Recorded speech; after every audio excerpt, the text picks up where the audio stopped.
నెపములు అంటే సాకులు అన్నమాట. ఏం సాకులు?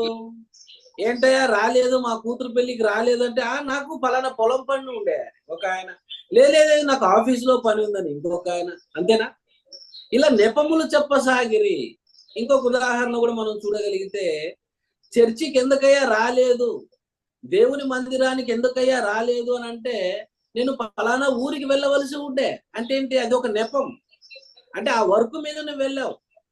అలా ఏక మనసుతో నెపములు చెప్పసాగిరి. మొదటి వాడు నేనొక పొలము కొని ఉన్నాను, అవశ్యముగా వెళ్ళి దాన్ని చూడవలెను, నన్ను క్షమింపవలనని నిన్ను వేడుకొనుచున్నాను నేను.